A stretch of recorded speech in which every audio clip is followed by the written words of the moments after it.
திராவிட முன்னேற்றக் கழகத்தின் சார்பில் மாநிலங்களவைக்கு 4 வேட்பாளர்களை தேர்வு செய்திருப்பது மகிழ்ச்சி அளிக்கிறது. அதில் மக்கள் நீதி மய்யம் தலைவர்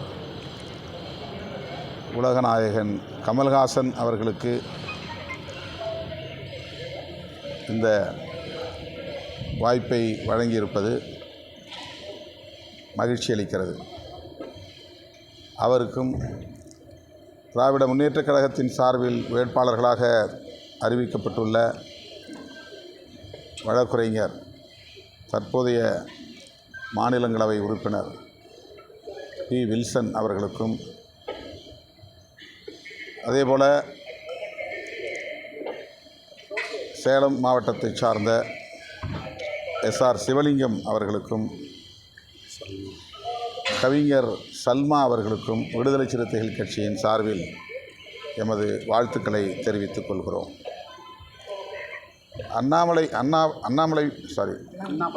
அண்ணா பல்கலைக்கழகத்தில் நடந்த பாலியல் குற்ற செயல் தொடர்பாக கைது செய்யப்பட்டவர் குற்றவாளி என்று உறுதிப்படுத்தப்பட்டிருப்பது ஆறுதல் அளிக்கிறது. அவருக்கு என்ன தண்டனை என்பது பின்னர் அறிவிக்கப்படும் என்று சொல்லப்பட்டிருக்கிறது.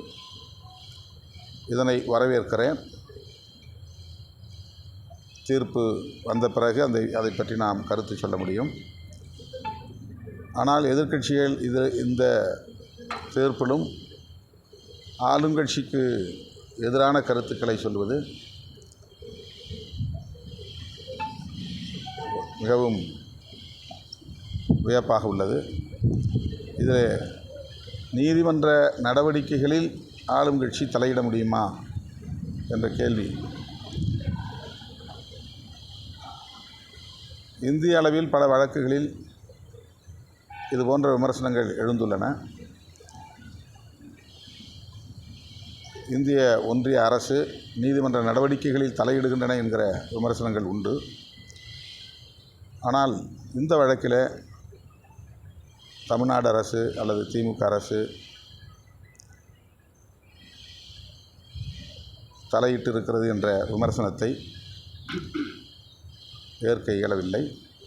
மிக நேர்மையாக இந்த விசாரணை நடந்திருக்கிறது என்று நான் நம்புகிறேன். தீர்ப்பு வரும்போது நமக்கு அதில் உண்மை புலப்படும். அப்படிங்கிறது இன்னும் தெரியல. அது மாதிரி இந்த தீர்ப்பு எப்படி ஏற்றுக்க முடியும்னு சொல்லி அது புலனாய்வில் தெரிய வேண்டிய விஷயம். நீதிமன்றத்தில் எது ஆதாரமாக காட்டப்படுகிறதோ, எது எவை சாட்சியங்களாக முன்னிறுத்தப்படுகின்றனவோ அவற்றை வைத்து தீர்ப்பு வழங்கப்படும். குற்றவாளிகள் யாரை சேர்ப்பது என்பதெல்லாம் புலனாய்வு தொடர்பான விவரங்கள். அதில் நீதிபதிக்கு அந்த ரோலும் கிடையாது.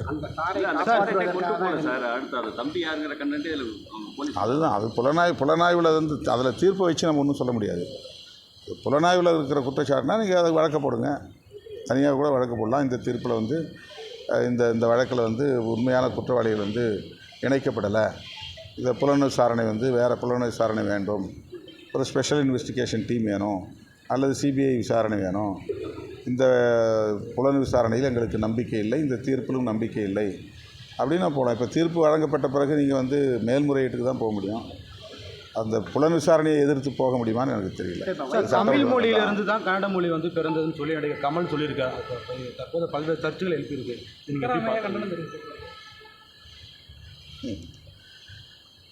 வரலாற்று மொழியியல் வல்லுநர்கள், தேவநேய பாவாணர் போன்றவர்கள் தமிழ்தான் திராவிட மொழிகளின் தாய் என்பதை உறுதிப்படுத்தியிருக்கிறார்கள். பல மொழியியல் அறிஞர்கள் அதை பல்வேறு தளங்களில் பதிவு செய்துள்ளனர்.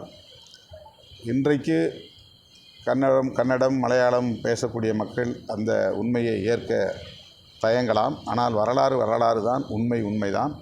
அதை எவரும் மறுக்க முடியாது. கால்டுவெல் அவர்களின் திராவிட மொழிகள் ஒப்பிலக்கணத்திலும் அந்த உண்மை சொல்லப்பட்டிருக்கிறது.